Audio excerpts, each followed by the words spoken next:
हाँ, तो इसमें मैं क्या बोल रहा था, तो इसमें मैं बोल रहा था कि ए जो रेडिकल होता है, ये ए रेडिकल क्या होता है, तो रेजोनेंस स्टेबलाइज हो जाता है। तो मान लो ए रेडिकल ये है, ठीक है, तो ये ए रेडिकल क्या हो जाता है, रेजोनेंस स्टेबलाइज होकर के ये मोर स्टेबल बना लेता है। तो उसी चीज को आगे बोला गया है कि रेजोनेंस स्टेबलाइज होगा तो रिएक्टिवली या रिएक्टिवली रूप से, रिलेटिवली रूप से क्या हो जाता है, अनरिएक्टिव हो जाता है। मोर स्टेबल है, कम रिएक्टिव होगा, तो वो अनरिएक्टिव नेचर का होता है। ठीक है, आगे देखें, इधर का हो गया ना पूरा। तो आगे इसमें बता सकते हैं हम लोग कि यह क्या करेगा, तो जो अनरिएक्टिव जो नेचर का होता है वह कपल्ड नहीं करेगा।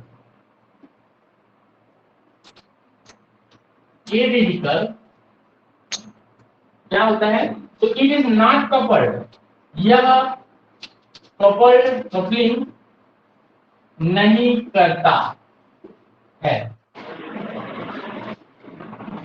या यह किसके साथ, तो यह किसके साथ, तो यहाँ पे बोल सकते हैं हम लोग इनिशिएटिंग ट्रेस चेन के साथ, इनिशिएटिंग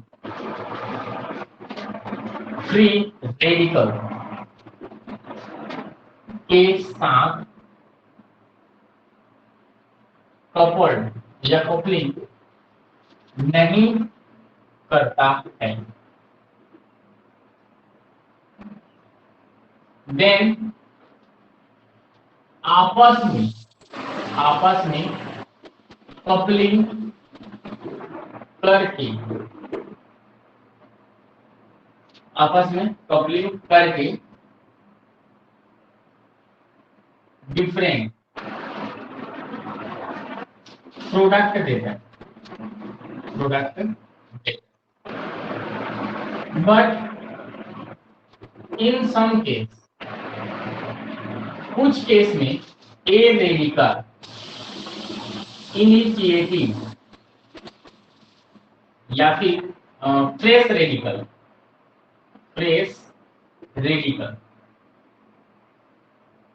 के साथ, ट्रेस रेडिकल के साथ, ट्रेस रेडिकल के साथ कपल्ड या कपलिंग करके क्या देता है, तो पर ऑक्साइड का फॉर्मेशन करता है, पर ऑक्साइड का फॉर्मेशन करता है। देखो इसमें कहने का मतलब क्या है, तो इसमें सिंपल सी चीज है, पहला वाला जो है ये पॉइंट बोलता है कि ROOH जो है यह क्या करेगा, तो यह CuCl की उपस्थिति में यह रिएक्ट करेगा, तब हमको क्या मिल जाएगा, तो यहाँ से हमको मिलता है RDO रेडिकल प्राप्त होगा। कॉपर की उपस्थिति में होता था पेरोक्साइड टूटता था, ठीक है, ये बन गया। अब यह क्या होता है, तो यह जो है हमारा R रेडिकल O ये क्या करेगा, तो यह किसके साथ रिएक्शन करता है, तो RH के साथ रिएक्शन करेगा। चलो ये गड़बड़ वाला रिएक्शन इसके लिए देखो, ये होगा RCROO रेडिकल, ये है, इसके साथ ए जो है वह कपल नहीं करता है बोल रहे हैं, देखो क्योंकि वह रेजोनेंस स्टेबलाइज है। तो देखो नॉर्मल से यह इस टाइप का कंपाउंड का फॉर्मेशन करेगा, देखो तो ये, ठीक है। अब यह क्या हो जाता है, तो यह फिर से एक तो ये देगा, दूसरा देखें तो ए रेडिकल आपस में ए रेडिकल के साथ कंबाइन होकर के A+A, तो इसमें एक्सप्लेनेशन देखो दोनों का दिया हुआ है। कुछ केस में ट्रेस रेडिकल के साथ क्या करता है, कपल करेगा, कपल करके ये देता है, और ये जो है यह हमारा क्या होता है, तो ये होता है पर ऑक्साइड।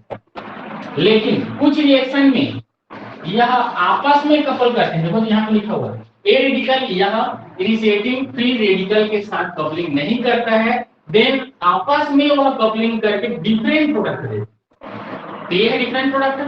तो दोनों का ये एक्सप्लेनेशन, डिफरेंट प्रोडक्ट। अगर वह इनिशिएटिंग के साथ कपल किया या फ्रेश रेडिकल के साथ कपल किया तो पेरोक्साइड देगा, और अगर उसके साथ नहीं किया, खुद के साथ किया, तो वह डिफरेंट टाइप का। ये चीज यहाँ पे है। क्लियर है ये चीज? अब देखो formation of peroxide. Formation of peroxide किस प्रकार से हम लोग करते हैं? फॉर्मेशन ऑफ पेरोक्साइड, तो ये क्या होता है? तो फॉर्मेशन ऑफ पेरोक्साइड कैसे इसको हम लोग करेंगे? तो देखो RH जो है, यह इसका जब हम रिएक्शन किसके साथ कराते हैं, तो किसके साथ कराते हैं, तो R-OH, ये क्या है? हाइड्रोपेरोक्साइड। RH का रिएक्शन हाइड्रोपेरोक्साइड के साथ कराते हैं, तब हमको यहां से क्या मिलता है? तो ये मिलता है ROOR-। और यह रिएक्शन किसकी उपस्थिति में होता है? तो यह होता है CuCl की उपस्थिति में। ये क्या है? तो ये है हमारा हाइड्रोपेरोक्साइड, ठीक है। और ये क्या है? तो ये है हमारा एल्केन, ठीक है। और यहाँ पे ये जो बना है, ये क्या होता है? तो ये होता है पेरोक्साइड, ठीक है। अब यहाँ पे एल्किल ग्रुप जुड़ा है दोनों साइड, तो क्या बोलोगे इसको? Alkyl peroxide. हाइड्रोजन जुड़े रहते तो क्या बोलते? Hydrogen peroxide. समझ में आया? तो वही चीज है, दोनों साइड सेम होना चाहिए तब उसके बेसिस पर, और दोनों साइड सेम नहीं है तो ये क्या होगा? तो हाइड्रो एल्किल पेरोक्साइड बोलेंगे इस तरह। इसको क्या बोलेंगे? तो इसको बोलेंगे हाइड्रो एल्किल पेरोक्साइड। बोलो ये चीज समझ में आया? तो इस बेसिस पर इसका हम लोग एक्सप्लेनेशन देखेंगे। आगे देखें, मेन पेरोक्सी रेडिकल का ट्रीटमेंट।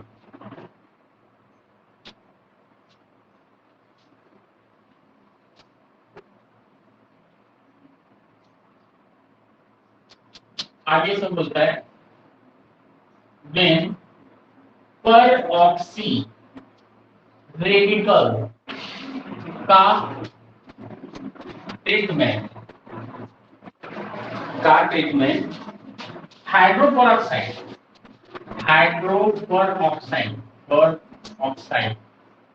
के साथ, हाइड्रोपेरोक्साइड के साथ कैटलिस्ट के प्रेजेंस में, कैटलिस्ट के प्रेजेंस में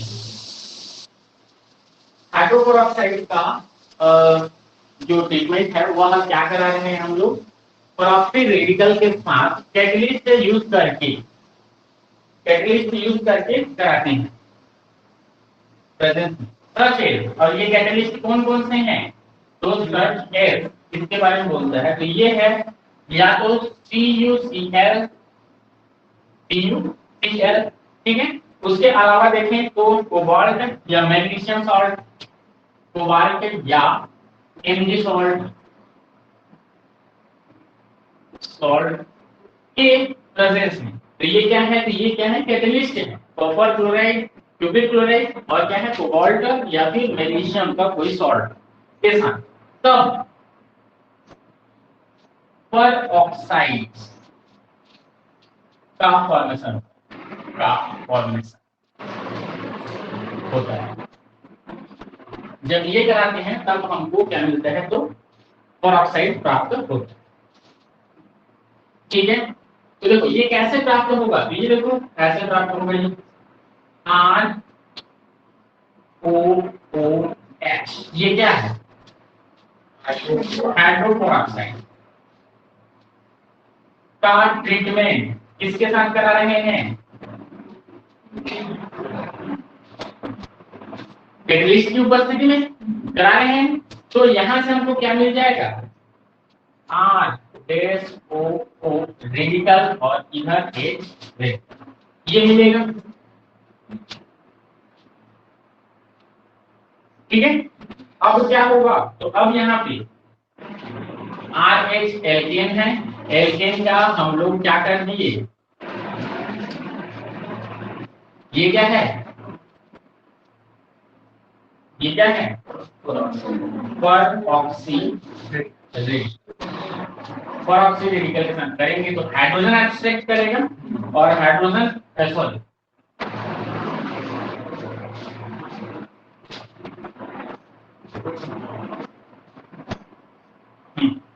हाइड्रोजन एब्स्ट्रैक्ट करेगा तो क्या देगा ये ROOH ये देगा और साथ ही साथ यहां से हमको क्या मिलेगा R रेडिकल। ठीक है। एंड लास्ट प्रोसेस में देखो क्या होगा, R रेडिकल जो है वह इसके साथ R-OO जो रेडिकल है इसके साथ क्या करेगा, कंबाइन होगा और कंबाइन होकर के क्या देगा, तो यह देगा ROO और ये इसमें से एक बेस वाला और एक नॉर्मल वाला। ठीक है। ये क्या बन गया, ये क्या है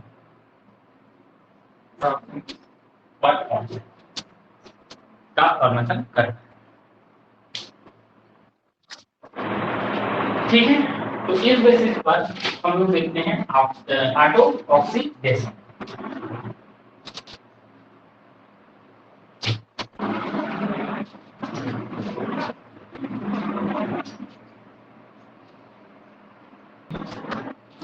हाँ, नेक्स्ट टॉपिक है इसमें arylation of aromatic compound by a dialuminium salt. तो डाइएल्युमिनियम साल्ट के बारे में हम लोग जान ही रहे हैं। तो सबसे पहले इसका इंट्रोडक्शन देखते हैं। तो इंट्रोडक्शन में हम लोग बताते हैं कि जब डाइएल्युमिनियम साल्ट सॉल्यूशन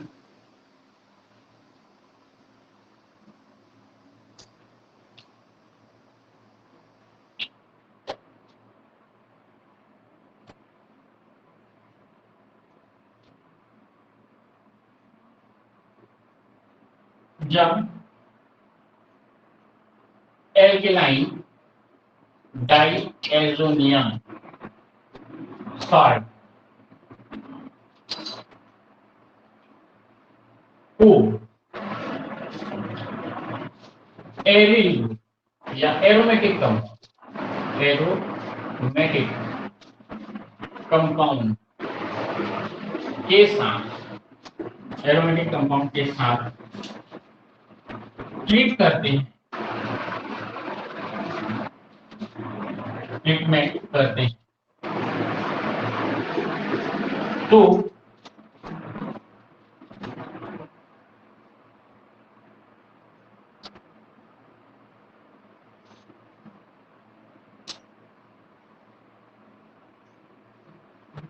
करते हैं तो वह एरोमेटिक कंपाउंड के एरिल पोजीशन पर कपल्ड या कपलिंग करता है।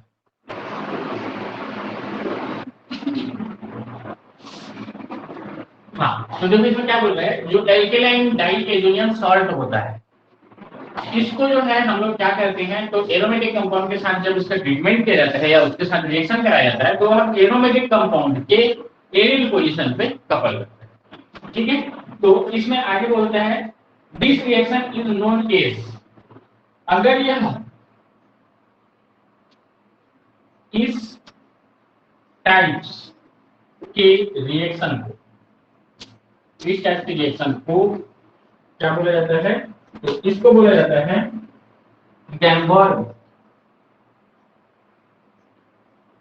बॉम्बर्ग बैचमैन रिएक्शन कहा जाता है।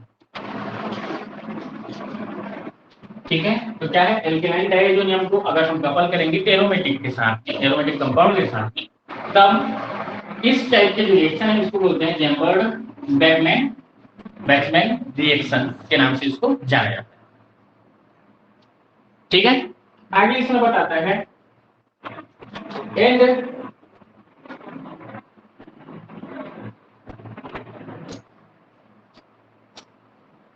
इसका एग्जांपल देखें। तो एग्जांपल में हम बता सकते हैं AR-H का जब हम एरोमेटिक डाइएल्युमिनियम डाइएजोनियम सॉल्ट, ऐसा होगा। जब एल्केलाइन डाइएजोनियम सॉल्ट, यहाँ पे लिखोगे एरोमेट, ये आगे लिख देना।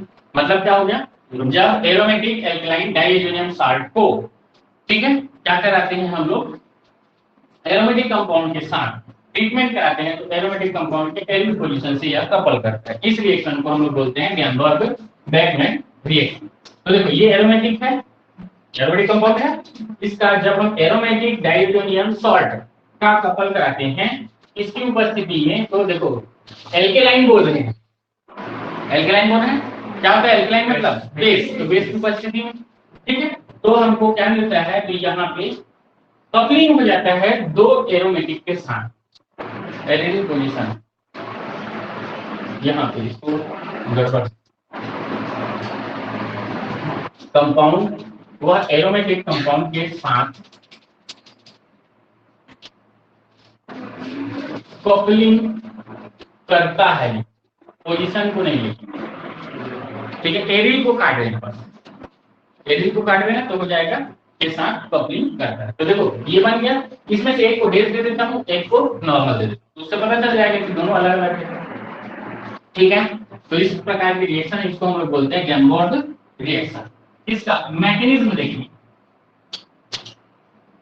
तो मैकेनिज्म में हम बता सकते हैं कि ये जो दिया हुआ है हमारा एरोमेटिक डाइएजोनियम सॉल्ट जो है, ये है एरोमेटिक डाइएजोनियम सॉल्ट, यह सबसे पहले बेस की उपस्थिति में रिएक्शन करेगा और रिएक्शन करके देगा हमको ये ARN डबल बॉन्ड N और OH, ये बनाएंगे।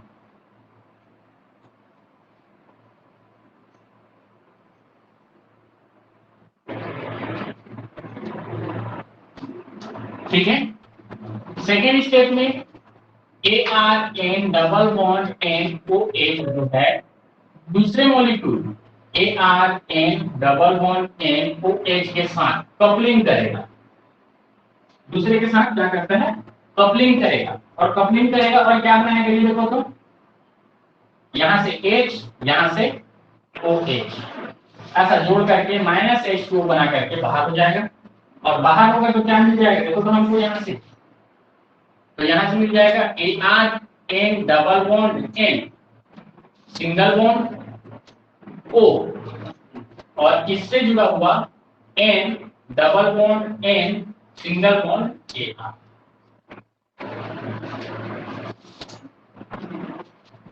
ठीक है, ये बना लेते हैं। इसको देखो ये कैसा फॉर्मूला दिख रहा है, ये एनहाइड्राइड का फॉर्मूला दिख रहा है, तो इसको क्या बोलोगे डाइएजोनियम एनहाइड्राइड बोला जाएगा, दिख रहा है, एनहाइड्राइड ज्यादा नहीं है, CH3O CH3CO CH3CO ऐसा, तो इसको क्या बोलते थे, इतना ग्रुप का नाम है एसिडिक या एसिड, ठीक है, तो एसिडिक हो गया और इसके कारण से दो ग्रुप जुड़े हुए हैं तो एनहाइड्राइड, क्लियर है। ऐसे ही देखो डाइएजोनियम तो इसको तो डाइएजोनियम एनहाइड्राइड, ठीक है, तो ये बन गया, तो डाइएजोनियम एनहाइड्राइड का फॉर्मेशन करता है। अब ये जो डाइएजोनियम एनहाइड्राइड है यह फ्री रेडिकल मैग्नेटिज्म से टूटेगा और टूट करके क्या देगा, ये देखो तो ये ऐसा जुड़ा हुआ है AR, यह फ्री रेडिकल मैग्नेटिज्म से टूटेगा, तो फ्री रेडिकल मैग्नेटिज्म से टूटेगा तो कैसा होगा, HU की उपस्थिति में टूटेगा, तो यह टूट करके AR रेडिकल देगा, साथ ही साथ क्या देगा, तो AR N double bond N और है O N double bond N ऐसा देगा,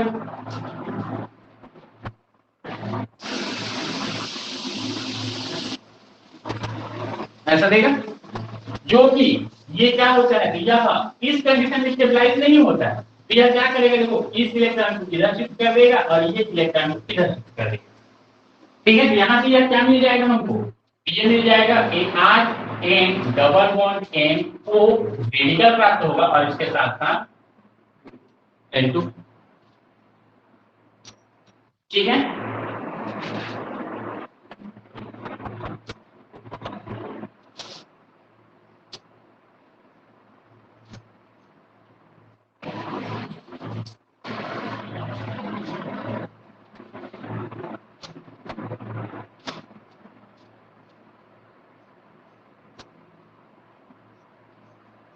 ये हो गया। अब इसी प्रकार से यह क्या करेगा, तो यहां पे देखो अगेन यह ARN डबल बॉन्ड N और जो रेडिकल है वह AR-H के साथ, AR-H के साथ कहां है AR-H, ठीक है, क्या करेगा हाइड्रोजन एब्स्ट्रैक्शन करेगा और हाइड्रोजन एब्स्ट्रैक्शन करके क्या बनाएगा, ये O और H ये बना लेगा और क्या मिलेगा इसके साथ साथ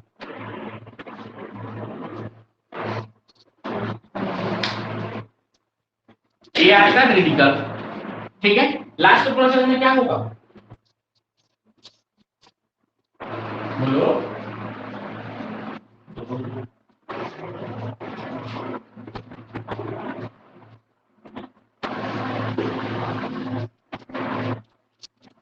कैसे जुड़ा कहां से जुड़ा समझ में आया कि नहीं। ये फ्री रेडिकल निकला है, यहाँ पे ये फ्री रेडिकल निकला है, आपस में जुड़ करके ये पूरा का क्लियर है।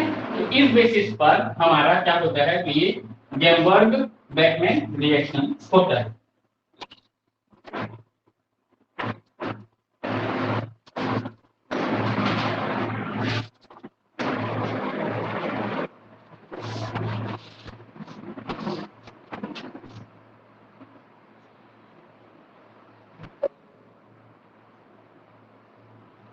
इसी में एक रिएक्शन होता है जिसको बोलते हैं हम लोग क्लस्टर रिंग क्लोजर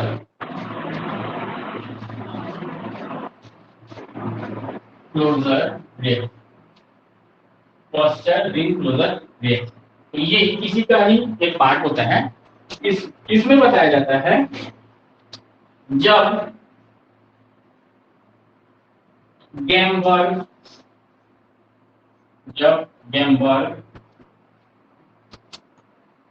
बैचमैन रिएक्शन इंट्रामोलिक्यूलरली होता है,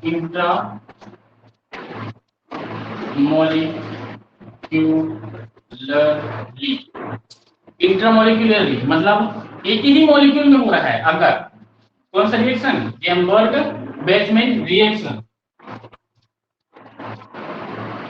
इंट्रामोलिक्यूलरली एंड एल्केलाइन मीडियम में होता है, तो इस रिएक्शन को क्या बोला जाएगा, तो इस रिएक्शन को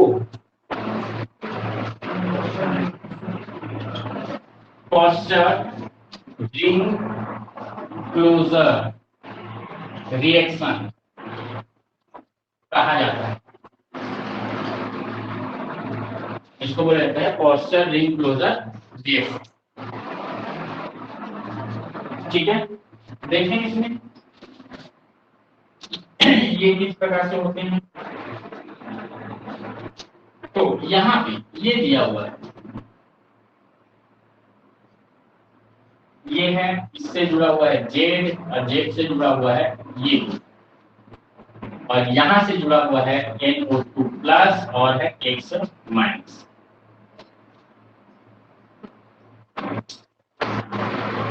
ठीक है, जब इसका एल्कलाइन मीडियम में बोल रहे हैं तो ये एल्कलाइन को दिखाता है OH माइनस क्षारीयता को, तो यह कंबाइन हो जाता है, क्या होता है ring closure reaction. Pericyclic reaction पढ़ चुके हो, पेरिसाइक्लिक रिएक्शन पढ़े हो ना।